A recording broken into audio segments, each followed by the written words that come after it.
Good afternoon, and thank you for joining us. NADP is pleased to have Dr. Steve Keller, a longtime NADP member, volunteer, and NADP Gabriel Award winner as our webinar moderator. Dr. Keller, I have transferred control of the platform to our presenter, so let's begin.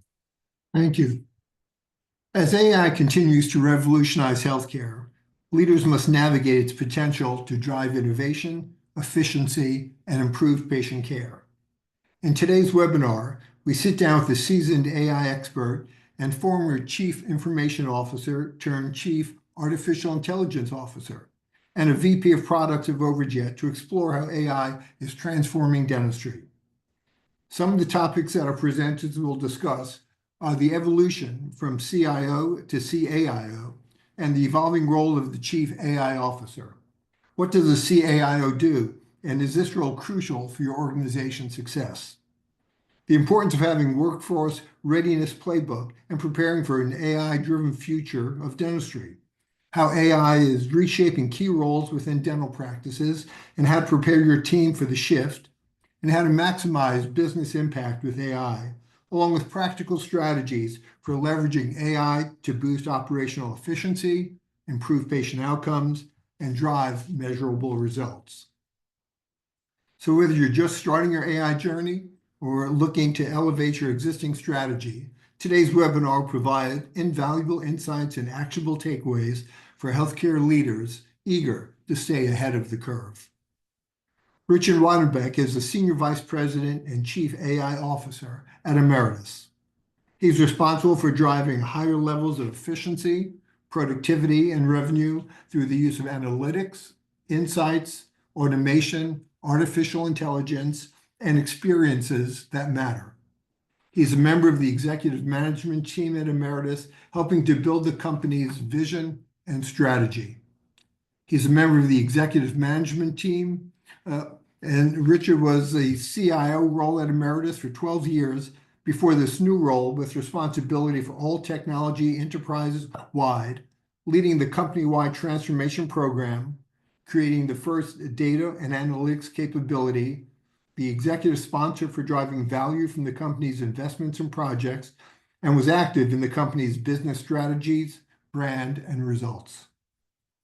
Prior to joining Ameritas, Richard led the insurance division for 2 global software firms, was a global financial service leader in a top 5 international consulting company, worked for major corporations such as TRW, Boeing, and R.R. Donnelley & Sons, as well as created a startup niche technology consulting company that he grew to $35 million in revenues before exiting. Richard is an energetic executive with a track record of solid accomplishments in all aspects of business, from strategy to operations. He excels at creating high-performing teams. He has been a frequent speaker on the future of IT, the future of work, and successful transformations. In recognition of his accomplishments and contributions to the technology profession, Richard was inducted into the Global CIO Hall of Fame in 2020. Jayant Lakshminarayanan is the VP of Products at Overjet. Jayant is a veteran product executive with over 20 years of expertise in building and scaling AI-driven products and organizations. Currently, he leads the insurance product portfolio at Overjet, bringing forward advanced solutions in this field. His background includes leading product teams at Google and multiple startups such as LeanTask, which was acquired by Bain Capital, Clara Analytics, and Luminary Cloud. Specializing in AI applications that improve operational efficiency within healthcare and insurance, Jayant combines technical insight with strategic leadership. He holds a bachelor's degree from the Indian Institute of Technology, New Delhi, a master's in mechanical engineering from Rensselaer Polytechnic Institute, and an MBA from the University of Chicago Booth School of Business. Welcome to you both, and let's begin. Thank you, Dr. Keller. Richard, it's terrific to have this chat. Whenever we've spoken in the past, I've learned a lot from it. So really looking forward to digging deep in many of these topics. So there's a lot to cover, so I'm going to jump right in. So the first question that I had was around the CIO role. I mean, you've been a very seasoned executive, really at the intersection of technology and strategy for a long time. You were not just any CIO, you were a Hall of Fame inductee CIO. So you've been into that role. Um, and in the past 1 year, you're in the CAIO role, the Chief AI Officer role. So the quick question is around what does a Chief AI Officer do? What is the charter? And the reason I think I'm sure a lot of people are thinking about this, a lot of executives are thinking about having a role like this. So it'd be great to hear about your perspective on that. Yeah, thanks, Jan and Dr. Keller. Wow, that was a wonderful history there that made me blush a little bit. It was like, so I appreciate the kind words. I think the way I would answer that a little bit is just the conversation that the CEO and our president and COO had and myself while I was still in the CIO job. We actually sat in a room and talked about how are we going to advance and move into this world and make sure we wake up 3 years from now and we haven't not taken advantage of where AI is moving. So is it just another applied and enabling technology, and you continue to manage it from the same way we've been managing any kind of new tech that's coming in the door, and we just don't do anything different? And I think when we looked at it, we kind of started landing around the amount of change that we believe AI is actually going to bring into the environment forced us to say, well, we really need to go make sure that that we don't just look at this as just another enabling technology. We see this one as driving significant amounts of transformation, creating people change, process change, and tech change. And so that was kind of the impetus to say, well, then we really want a business executive that is thinking about how do we go do that and building the right partnerships in the organization. And if you think about, as you said, just what I call that next generation CIO, that's kind of some of the traits that you're expecting out of that next generation CIO job. And I still have a ton of, friends and colleagues that are in CIO jobs, and so making sure that that partnership is still enacted. But you really need to be also looking at how am I making sure that we are driving some type of result. And so for us, it was, let's have a business role that's focused on an objective. Part of that objective is making sure we don't wake up and have missed the boat on what AI can actually do for us, and not just what it can do for us in terms of value and opportunity, but what it can, how we're going to need to manage it responsibly as we go forward. So hopefully that answered the question the way you were looking for it. If not, you can ask another one. Yeah. No, absolutely. So I think, just to paraphrase, really focuses on business impact and figuring out how do we connect all the dots organizationally to be able to create the business impact that we need. And that's a great point because AI is not just about the technology. It is going to require a tremendous, kind of a lot of energy to figure out how to restructure our processes, right, across the board. We'll talk a little bit more about this later on, but that's a great kind of point of view. One question that a lot of kind of our customer executives have is around when is a good time to have a chief AI officer? When should you think about that? Any thoughts in terms of like, if you were a CEO, when would you decide? How would you decide whether this role is required or not? Yeah, and that's, I mean, it's probably, I get asked that question a lot, and I can obviously form an opinion, but I think it is one of the tougher questions. I think that dialogue that I described, I think that's the dialogue you got to have as a set of executives. And I think you have to be open to, because, in the past, companies, we've created specialized roles all day long. We created the chief digital officer. We created the chief data officer. Right? We've done those different things in different firms. And some of them have worked out and some of them haven't, right?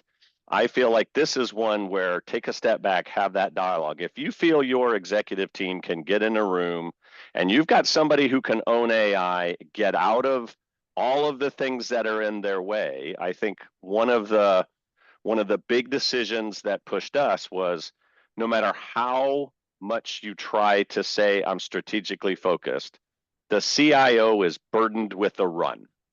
You always have that on your plate. You always have that issue, right? And And that is going to create a distraction on your ability to go push towards a future that isn't just about getting that tech leveraged and put in place and delivered. It is going to be about how do you go change the way you do business, right? And I look at, you brought up a really good point. Think about in the 1990s, right? Reengineering was a really big thing, and we really haven't heard reengineering for years. And I will argue the reason you haven't heard anything about reengineering is reengineering.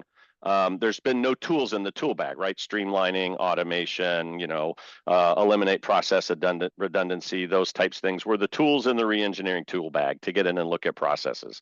And I think AI is now a tool that goes in that tool bag that can have you fundamentally look at a function and re-engineer it. Think about the way work gets done. Think about what people do, what AI does, and you can really completely re-engineer functions, end-to-end processes in a way that you never have before. And that's a very transformative piece of work that if you don't get out of all of those burdens, you will get dragged into them, right? So I think that's one of the factors. Think about how much do you want a leader burdened by those pieces. I will also argue you don't want a leader that's just running around roughshod. One of the comments I like to make is I spent a lot of time as a CIO trying to make sure that there wasn't shadow and rogue IT.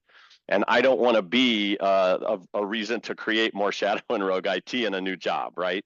So I do think you want to make sure that you scope that role to say, hey, even though the burden of the run is on the CIO, you can't go create a bad burden, right? Or an additional burden. So I think as you think about looking at that role, but I would encourage a lot of leaders to think about how do we want to go create that focus? And do we want a C-suite job? Do we want a job that reports to somebody in the C-suite? But I do believe it is a significant enough change that you should be looking at some type of a role that gets up every day and is pushing towards that business outcome, right? Not pushing towards AI hammer looking for AI nail, but pushing towards that business outcome and bringing all those perspectives together. And I know I dragged that out a little bit, but I think it's important to think through that dimension, those aspects and dimensions. That's a great point because I was just recently looking at an interview of Satya Nadella from Microsoft.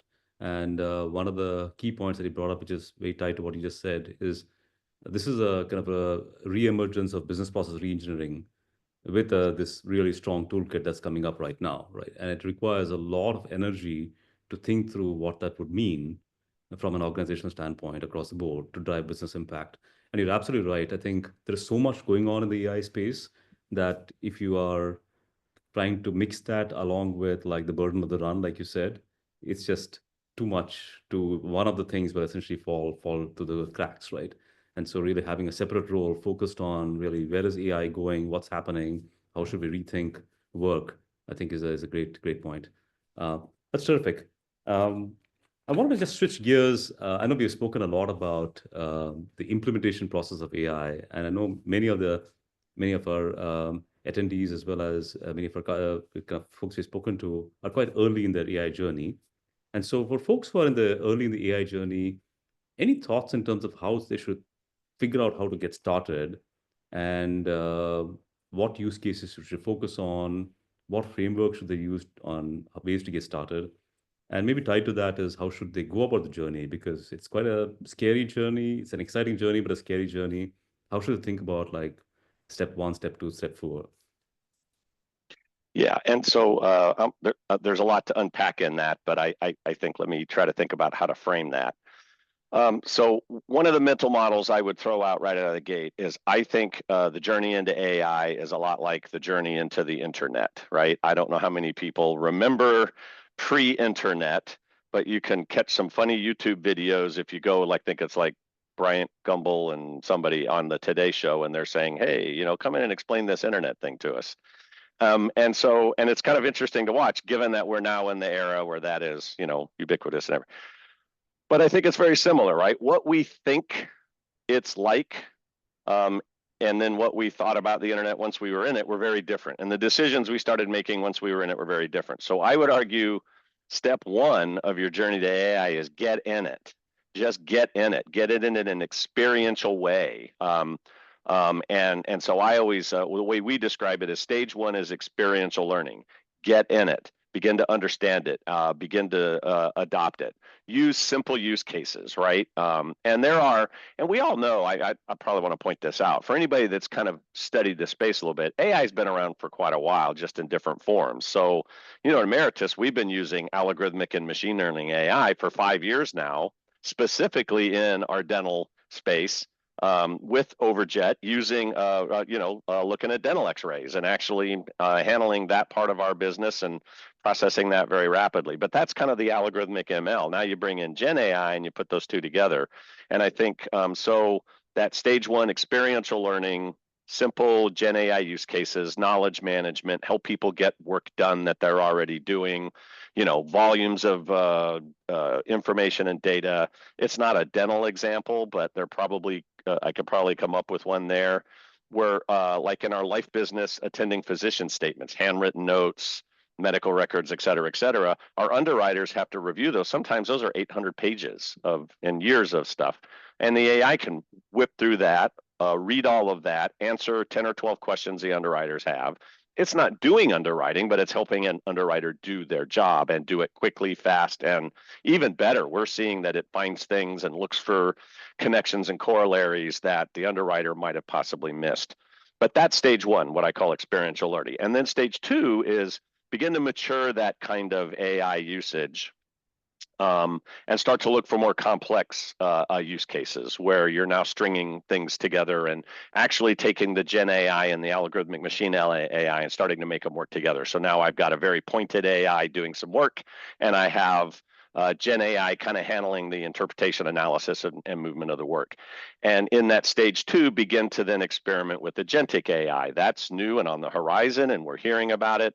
But I look at it as help you do work, start to do the work, and then it can begin to own the work.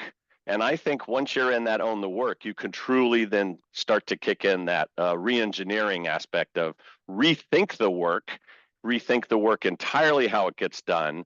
And you might even get to a point where it's not just AI helping the work or doing the work, it's AI managing the work.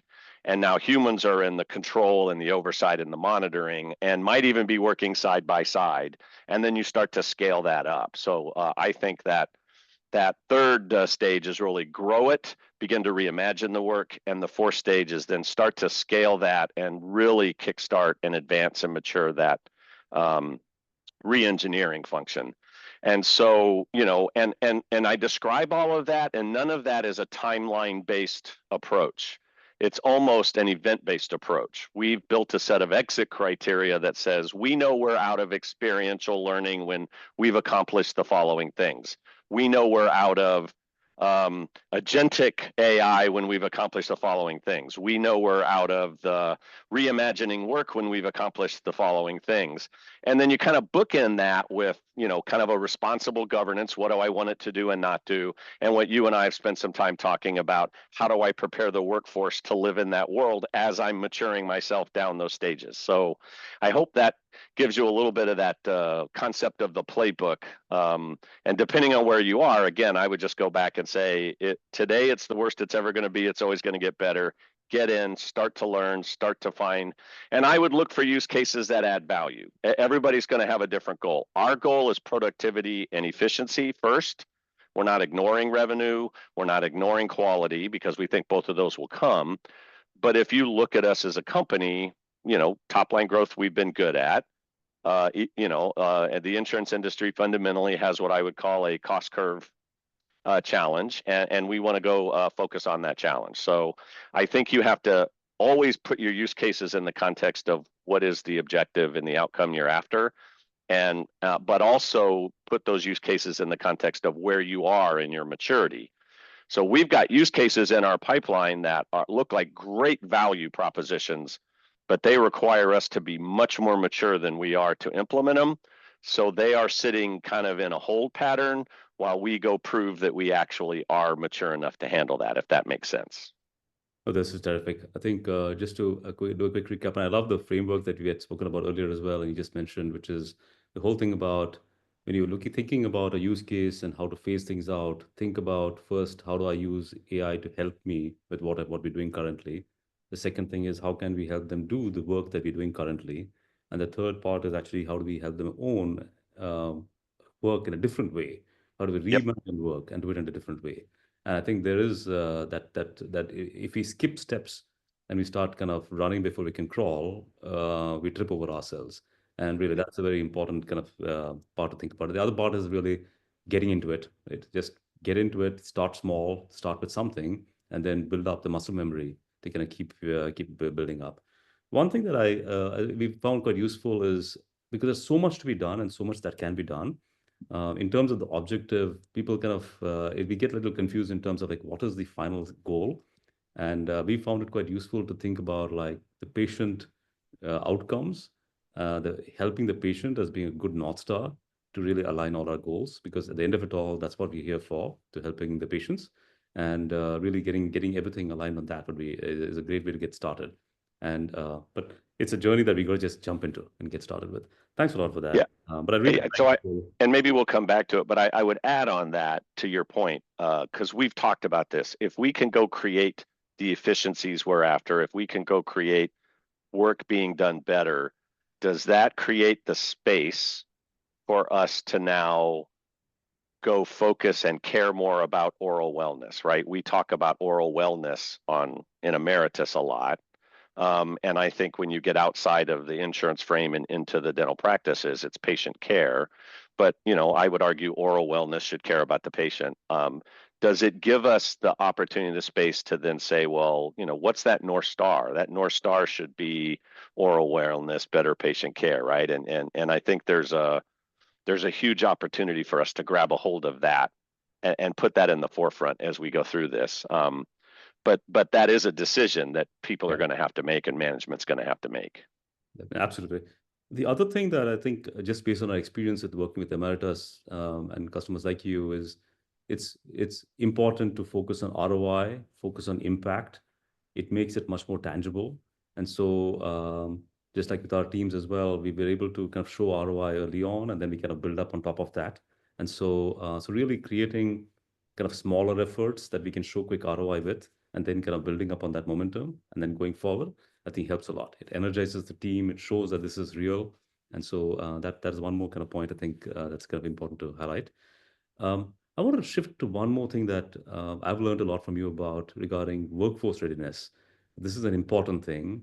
There is so much to be thought through in terms of organization structure at a high level, roles and responsibilities, and all the way down to an individual. What should I, as an individual, do, right?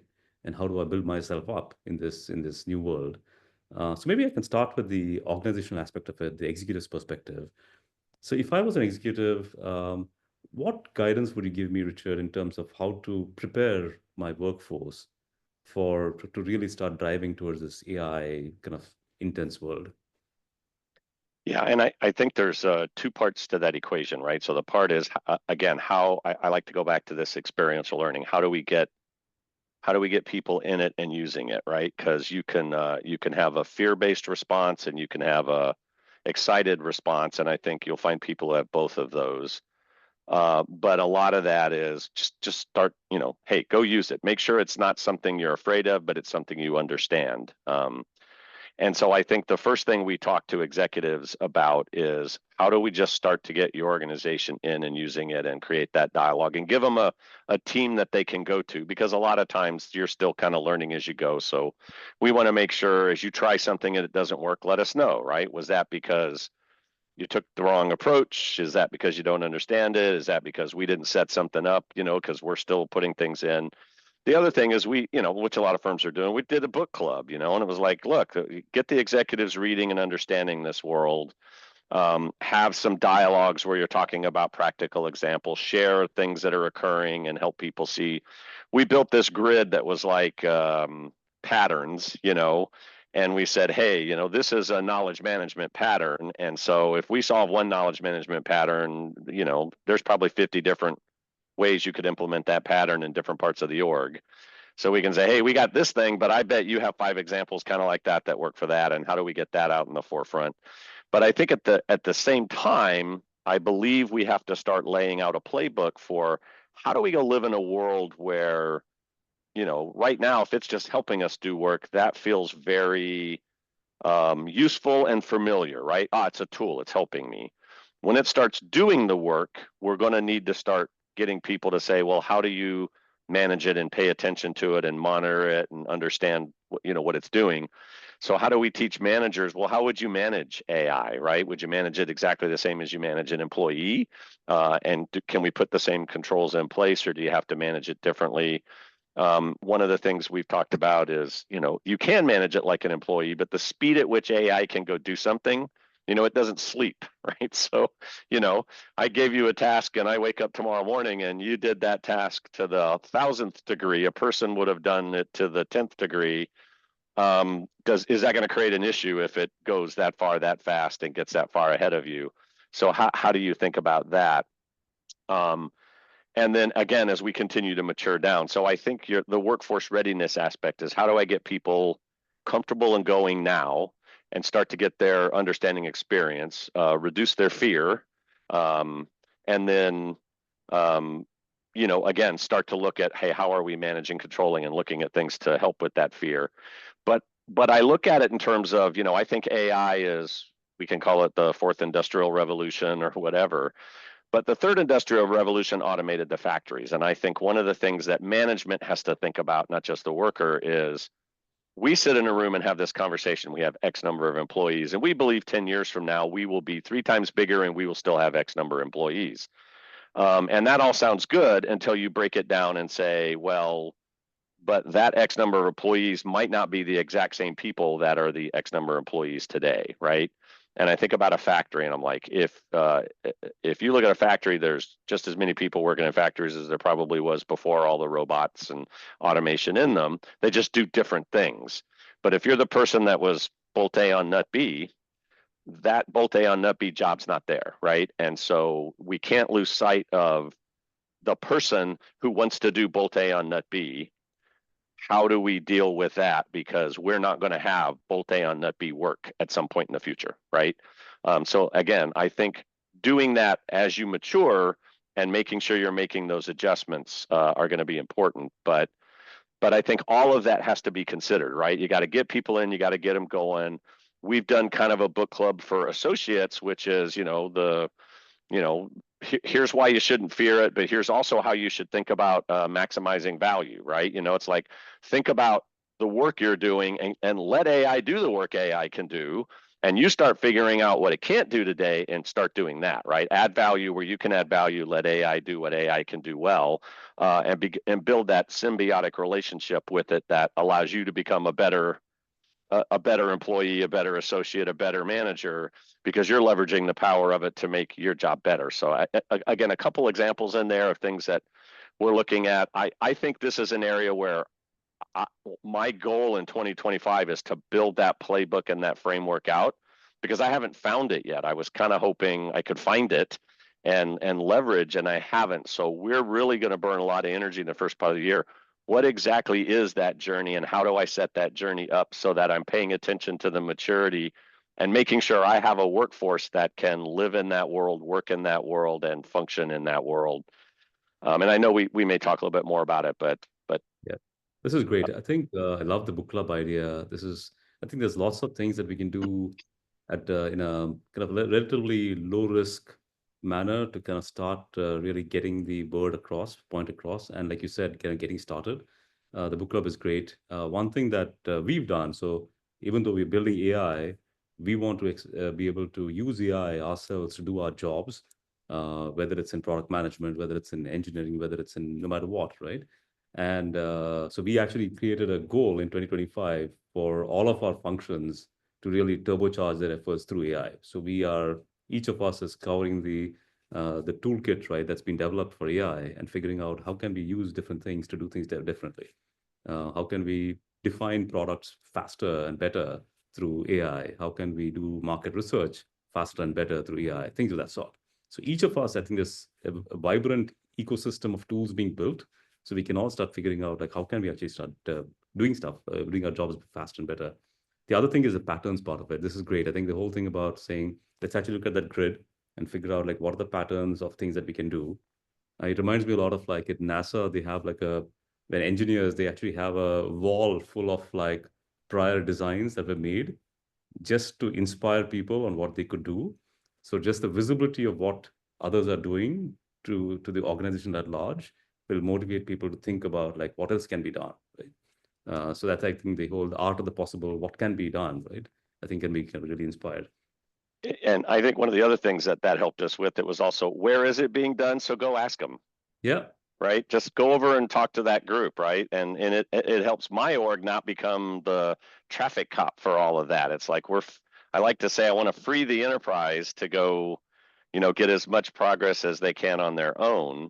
And so if they see, hey, we've got this example in our life insurance division, but our dental group looks and says, God, I got something similar. It's like, well, why don't you go talk to them? And then, then come engage us and we can help. So I think it also helps, kind of free people to start moving down that path on their own. Got it.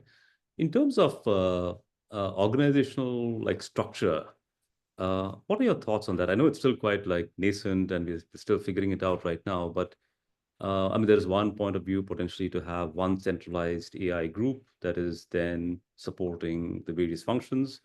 Or there could be a model where you have a centralized group, but you have folks embedded within the different functions who are essentially the AI experts within that function who are helping the turbocharge efforts there. Any thoughts in terms of organization structure, or is it too early to say? Well, I mean, I think some of that's also, where are you in the journey, right? So I look today and say, when you're early stage and you really got to start to build capability, expertise, and make sure you've got good practice and process and talent and ways to get things done, you probably need to use a little of that, I'll call it centralized kind of COE structure to make sure, right, that it's not completely the wild, wild west and you're not off, taking PHI data and shoving it into an open AI chat GPT, right? I mean, even though you would expect nobody to do that, right? If you're not trying to build a little containment in there to do it. So way we look at it is, and there's some specialized skills. We call it AI engineering. Those are the people who are actually helping you think about how you use the AI.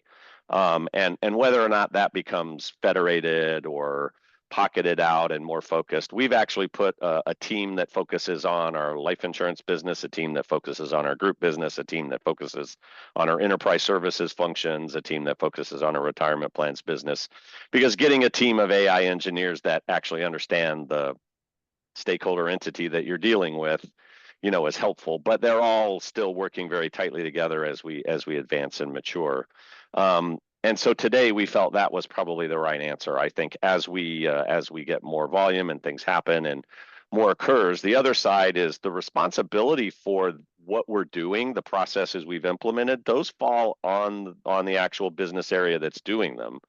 So we didn't want to create a scenario that said everything is controlled and running through Rome. Almost like, I'll use a bad example, but your claim system, I got a business owner of the claim system who says, hey, all those claims processes I own, and you got a tech owner that says, I make sure there's a system there and it's parameterized and coded and function and up to date and got the right debt and risk tolerances around it. And we think whatever we're doing with AI, so we have a team that makes sure that the technology stack and the Gen AI and it's actually setting up to do what it wants to do. But the team that says I'm doing attending physician statements or I'm managing provider networks processes, I'm looking at how I'm doing provider management or network management and all those things, or I'm doing dental. Those are still, right, the business people who understand that process, who understand that result. So I think that structure is probably still the right structure, and how you build the support team. And then if you look at my team, again, not to create shadow IT, but infrastructure, architecture, data, all of that, that's all IT. So I've got a set of IT that's in working with me. And then I have all my management support, right? So my cost diagnostic team comes from, the finance and accounting area. My, my compliance and regulatory group comes from there, my legal. So we're always trying to put that together. And I do think it's important. We do have an AIO council. It's basically a subset of our executive team who gets up every day and says, how are we handling, how is all of this occurring? Are our policies staying in line with our maturity? Is our responsible framework and guideposts all in play? Is our maturity advancing? Where are these things occurring? So we do have a little of that kind of, management body that's caring and paying attention, and gets up every day and works with me to do that. So I think you really got to go do this in a very collaborative fashion and a very kind of intertwined way. But you can't lose sight of getting something done, right? So we also have a scorecard, and that scorecard says we intend to go get 200. So I'll give you this number: 240,000 hours we want to shift from human work to AI work in 2025. So you can math that out, right? 240,000 hours is 48 FTEs worth of work we're going to say AI is going to be doing for us. And that's a very important piece of the puzzle, right? To not lose sight of, you've still got to go make sure things are happening, and you're pushing and you're driving them through, even though you're off trying to make sure everybody's in the boat working with you to go make that happen. So I don't know if I don't know if I gave you the perfect playbook, but I do think when you're starting this kind of COE concept that is working with the stakeholder groups and bringing everybody together feels like the right way to go after it. It certainly felt like the right way for us. And I think if somebody came to me and said, but my company looks like XYZ, I might put on my old consulting hat and say, well, then do one of these and structure it like that. But I still feel like that basic structure is probably a good place to start. Yeah, and I think the key point here that you also brought up is that the final outcomes of what happens, it is important for the business owner to own that, because that's where finally the rubber hits the road. It's very strange if you have an AI engineer kind of owning that piece, right? Or somebody Yeah. who's technical experts, because they don't have the domain kind of knowledge, and you need to be very nuanced about impact, and that's very critical. Right. Yeah, we have this interesting scorecard where we call uncommitted benefit to committed benefit. And the only difference between uncommitted and committed is our business partner signed off and said, I agree, and I'm willing to back that number, right? And it's a subtle thing, but it's amazing. Now the dialogue is, well, what do you have in the committed column, right? Because that says everybody agreed and signed up. And then it's also the challenge of, how do I get you to ink, right? It's almost like I need your management ink on paper. And those are real organizational challenges that I think any leader has to go lean into and step into. Yeah, I think it's one of the big things that we don't talk enough about is the leadership muscle that we have to build and build up more in the context of AI. There is so much change going to happen. Really, it requires very strong cross-functional leadership, because no one team can do all of it. It has to be a combination of multiple teams kind of being brought together to make everything kind of come to life. I wanted to just zoom into an individual, right? So if I'm an employee right now in a dental plan company, and I've been hearing a lot about AI.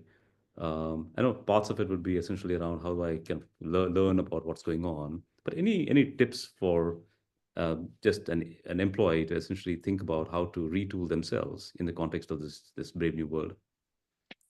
Yeah, and again, depending on where your company is, before we put our own in-house kind of AI, Ameritas AI together, we did encourage people to go out and learn on whatever it was, Claude, ChatGPT, go get some exposure. We gave them a lot of guidance. Please don't use Ameritas data out there. Right. So you kind of got to guide them a little bit. Please don't put anything out there that you wouldn't want in the complete public domain. But we did encourage people to kind of get started before we handed them kind of an in-house tool. And then once we gave them an in-house tool, it was like, now come do it. So I think it's back to that comment of just continuing to encourage them, find ways to have it do it. We have what we kind of call liaisons, which is kind of people in those business areas.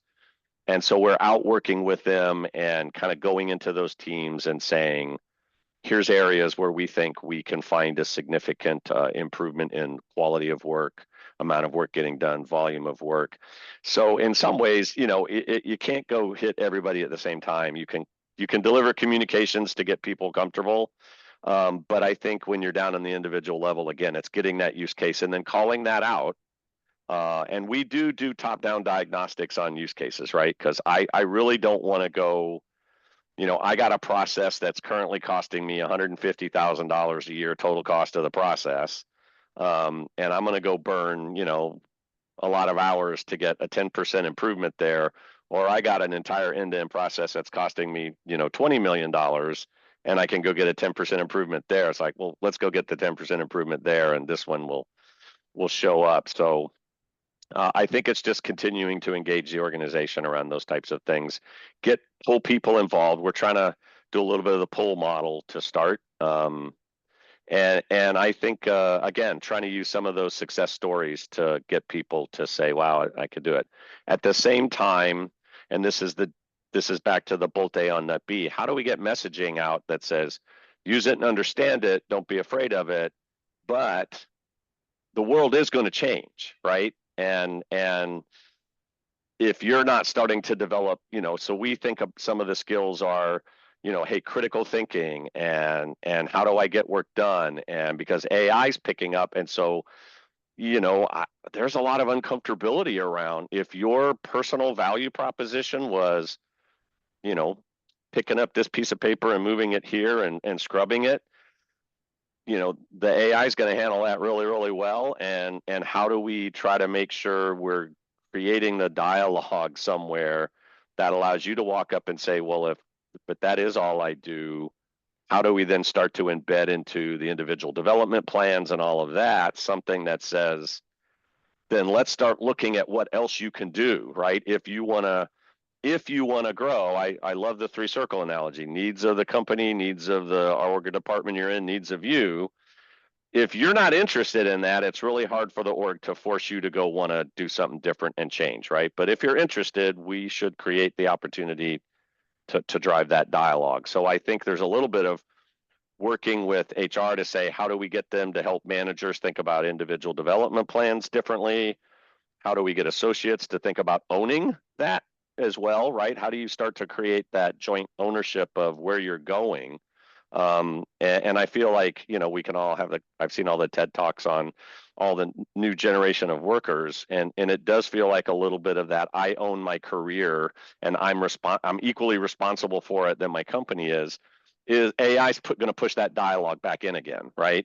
Because I really do think it's hard, and maybe I'm an old school leader, but it's hard for me to get more excited about your career than you are. But if you're excited about your career, then I am equally excited about figuring out how to help you navigate some of those zones. Does that make a little bit of sense there? I know I Makes perfect probably sense. I think took some liberties with personal preference there, but no, this is great. It's just, I think if I had to like paraphrase this in the context of like an individual employee in a dental plan company, it's really about learning more about what's happening, get started, right? Use cloud. I love cloud. I love ChatGPT as well. All of these tools have their own little nuances. It's important for us to get familiar with that. Just like we got familiar with mobile phones, the internet, all of that stuff, right? right. It's just a matter of get our hands dirty. That's one part of it. The second part of it is really if there's something out there that the company is doing that involves AI, try to raise your hand and say I want to help, right? So define your career. The career, I mean, you can manage that, and you should start pushing for it. And it's upon companies to give opportunities to be able to have people kind of pull people into initiatives as well, right?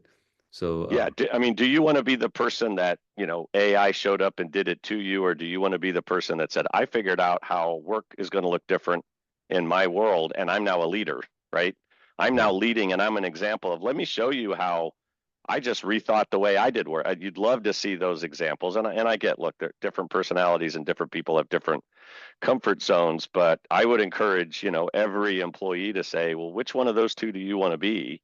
And then lean in and go do it. There's so many things to do. I would also say, listen to where your firm is going. Like for our firm, it's like we've started cutting off, hey, please don't use ChatGPT and Claude. Use our in-house, right? Because that you have the freedom to put our data in it and you don't have to worry about security over here, but over here you do. So we're, think about where your firm is in terms of giving you access to tools that you can use and help those grow. But yeah, and also the point that you brought up about critical thinking, I think is an important one because I think there is a bit of like a nervousness about many of these jobs that were there in the past kind of going away or being repositioned some way. But it actually unlocks a lot of potential for us to think about, again, the patient outcomes and how do we really think about how do we make the patient journey, oral wellness journey kind of much more smooth and much have a kind of impact on that. There's a lot we have to think about there that we Right. haven't been able to because we've been burdened with all the other baggage from a process standpoint that might not no longer be there. And so it unlocks a lot of capacity for us to really start thinking about things from that perspective, which requires a lot of critical thinking as well. So, Yeah, I think again, as your frame was the actual kind of employee individual contributor, and I think the challenge there is right now they're probably worried about what does my job look like. Yeah, and they're less worried about what's this greater value proposition out the door, as much as I hate to say it. So I think, the conversation with management is make sure you understand that's what's happening. I do believe as management, we should be, hey, if we can free this up and help our employees get through it, we have this opportunity to really go make an impact on oral wellness and patient care, right? And if we can get people to see how they do that, I think they'll lean into it. People like to lean into things that have purpose and meaning. On average, I'm a firm believer that people really do want to do good things. I'm sure there's folks out there that will prove me wrong all day long, but I'm going to stay in my little happiness bubble and continue to look for those wonderful people who want to do great things. yeah, no, definitely. I think across the board, I think doing right by the patient is one general theme that it binds all of us, and I think everybody really wants to do something there. But I think one point is again, just to reiterate, if you feel that there's a part of your job that's repetitive, that is most likely going to go away. So just be aware of that. If there's a part of your job that requires critical thinking, that's going to get more and more important. So start Mm-hmm. focusing on that, right? And so Yep. that's and also the third part is whenever you have an opportunity to jump in and start helping out with an initiative like an AI-led initiative, um, jump in and start getting your hands dirty. Right? So those are some of the kind of key kind of takeaways, I think. Did I miss something there? Perfect. So there's always I know we've spoken quite a bit about a few other things, and we want to open it up for questions afterwards. But I wanted to just have some closing thoughts from you about if there's any leader who's still skeptical about AI. I think things have been moving over time, but AI has been also evolving a lot over time as well in the past few years. And so, any piece of advice that you would give to an executive in terms of how to get past the skepticism of AI and how to start embracing it? Um, so if you had just a one-on-one chat with an executive saying, you really need to stop being skeptical, or maybe you are right in being skeptical and you need to do things differently, how would you coach that executive to get to a different? Yeah, I think, I would probably start with, hey, AI is as worse as it's going to get today. It's only going to get better. It's only going to get better. It's only going to get smarter, and the capabilities are only going to advance, right? Um, I do believe as a lead. So to me, as a leader, to sit back and say, I don't believe it, I'm just going to wait. That feels like a very dangerous move because you're going to miss out on anything it can do for you. I don't think I would encourage someone to say, well, just jump all in willy-nilly, go wherever. I think again, it's be thoughtful, be purposeful, but get going, get in, get started, start to learn, figure out where it can bring you value today, where it can bring you value tomorrow, and continue to push for that journey.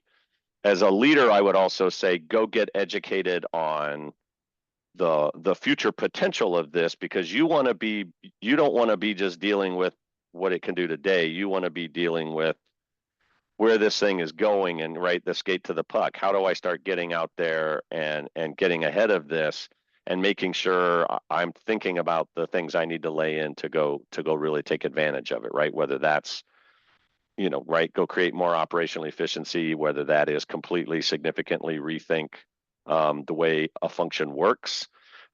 Leaders, I believe, are responsible for making their companies better, making their products and services better, making their organizations better, and navigating all of those. This tool has so much potential to do that for you that you shouldn't ignore it. You should get in and you start doing it. But I would also say, don't ignore all the other ways that can happen, right? Good old-fashioned automation can get you there in some places, right?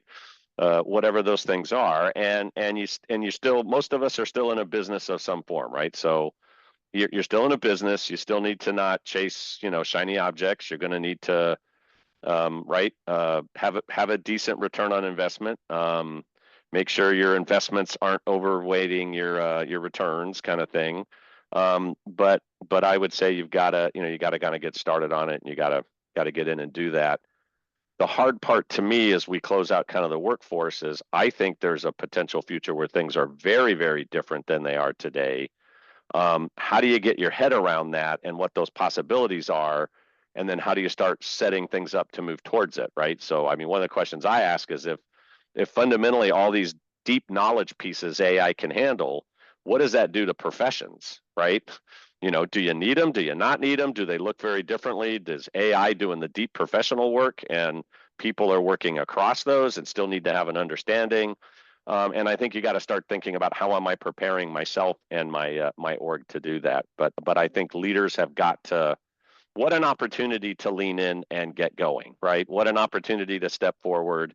I would encourage, and I have every leader go get in it, right? Whether it moves fast or slow for you, whether it gets there today or tomorrow, get going because you're going to want to make those decisions, right? If you're skeptical, most of the skeptics I hear, well, I'm smarter than it is, or it did this wrong, and it's like, well, you're looking for a reason to not use it. I would say look for a reason to use it, look for a reason to get value out of it, and look for a way to make sure you're getting the value appropriate to what it can and can't do today, and what it will in the future. So I don't know. Hopefully that answers kind of where you were going with that. Absolutely, Richard. This is great. I know we can go on and on for a long time, but this really gives a lot of food for thought. Maybe I can open it up for questions, Dr. Keller. Any questions from the audience? Okay, well, first of all, thank you both very much for a very thought-provoking and informative presentation. As you mentioned, we're open for questions. You can ask a question by clicking on the Q&A box at the bottom of your screen. Could we jump into just a few minutes the governance question? And what approach do you recommend for implementing effective AI governance and ensuring an ethical and compliant use of AI? Yeah. Yes. So In first under off, 60 seconds. in So, under 60 seconds. So the first thing I would say is, the first structure that you have to have is you need to have some ability to sit in the room and say, what do I want the AI to do and what do I not want it to do? And how do I constantly come back and test that, right? So right now we've said, given where we are, we do not want to use the AI for customer facing, and we do not want to use the AI directly in making underwriting decisions of any sort or pricing decisions of any sort. Part of that decision is based upon we don't believe we're mature enough to manage that in an effective way, right? So I think your responsibility has to do that. On the other hand, you need to be running around and looking for where are your controls and your monitoring need to change because of the speed at which AI could actually do something and make a decision because it has an objective and a purpose and it's going after it with all kinds of zeal. And so I think it's less about what you're reading in terms of hallucinations and model management and training, and it's really more about how am I thinking about where do I want to put different monitoring controls and stuff in place? Where do I need to change a control in the company, and where is it okay? One of the great examples I use is, the SaaS world that we're moving into, AI is showing up embedded in all of them, and we're moving from what I call a opt-in culture to an opt-out culture. So the feature shows up on Monday, right? You log into Microsoft Office and whatever updates they made over the weekend are there. And as a firm, you have to rapidly have something that assesses what did that just do to me, and am I okay with what it just did? So that idea of technical change management happening the way that it used to happen, you probably have to rethink, well, do I need a better monitoring? Do I need a way to assess that? And I can actually probably use AI. We've been using AI to read release notes and catch that stuff really fast. I could probably use AI to help me with it. It's almost like I'm using AI to help me with the thing that AI is causing. But that's a very myopic example, but think about running across your org and looking at all of those pieces and just asking yourself the question, does AI showing up in this world make me have to rethink the way I'm looking at something, the way I'm monitoring it, the way I'm managing it, or are my control processes at risk here? And I think that's an important thing to go do. There's a lot of responsible AI frameworks out there that you can pull from. We kind of took an amalgamation of all of them, built them together and said, let's go work it.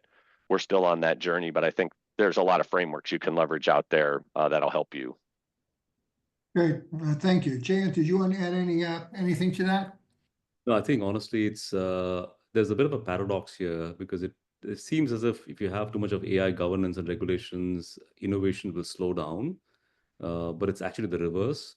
The more clear the regulations are and governance is, and the more guardrails, the clear guardrails are put in place, the faster we can innovate. So we do invest a lot of effort at Overjet to kind of lay out a clear AI governance policy end to end. And that helps us a lot with decision making because otherwise, you know exactly what left turns to make as you go through this whole process. That keeps it secure for all of us. And that's super critical for us. So we really think a lot about our AI governance policies and things of that sort. And it's been really helpful for us to actually speed up our product momentum. Thank you.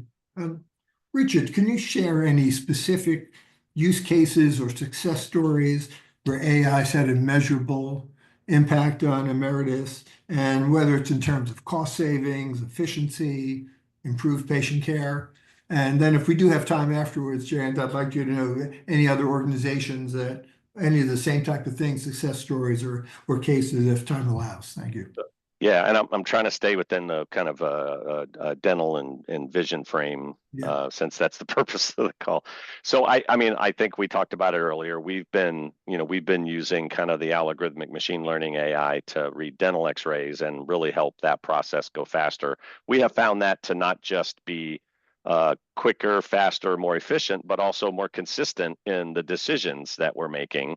And we have kind of still doctor panel reviews that look at stuff and check on it and make sure it's working within the tolerances that we consider. But I think as we've looked at it over time, once we get a procedure in and going and working through it, we find, and we're actually now taking that and pairing that with what I would call the Gen AI side, where we're looking at all the other documentation and information that we need, and then putting the two together and just helping the end-to-end process be more efficient and more effective. I really think the two together are giving us both an efficiency play and an effective play. We're getting better consistency of result. We can defend that result. It's very transparent on exactly how that decision was made or how those parameters were set. And so you can really feel good about that. And we spend a lot of time making sure we like how that result is coming out before we turn it on. So I saw kind of one of the questions on how are you making sure you're transparent in any of those processes. And we tend to do that as well to make sure we understand that. Does that kind of get to a couple of? In addition to that, how are we looking at provider management? A lot of it's just around the work people are doing right now. I don't think we're out pushing on maybe too many advancements around patient care out in the provider area. We know that's their focus and their job. If we can make it easier to do business with us, hopefully that gives them more time to focus on what's important to them, which is probably the person in the chair. And so right now, a lot of our stuff is really in just how do we make it easier for our employees just to get the work done that they're trying to get done. So, and how are we better managing the networks? How are we understanding the providers and where they are and their practices and what they're doing, and just a lot of the regulatory stuff. We have kind of used it. Nobody on this call probably cares about, but we're starting to use it and help us with RFPs. So as an RFP comes in the door, you have to parse the RFP, you have to break it down, you have to answer like 200,000 questions, throw something back in. Those things sometimes take 3 weeks to kind of get going and done, and we're trying to get that down to 2 days. So, there's some nice places where our ability to just respond to building a good plan and giving somebody a proposal on a good plan and thinking about the right things in that plan, our people can spend time on that because the AI can handle the documentation shuffle task and move forward with that. So a couple examples there. Thank you, Richard. I know that we've had more questions than we have actually time allowed to go ahead and answer them. For those of you who did submit questions, our speakers have agreed to answer those questions following the webinar, and the questions and the responses to the questions will be sent out to all of our attendees once the questions are ready. On behalf of the NADP, I'd like to thank both you again for a terrific presentation. I would also like to thank all of our attendees for joining us today for the webinar, and please stay tuned for our next date and topic for our next session. Thank you all and have a good afternoon.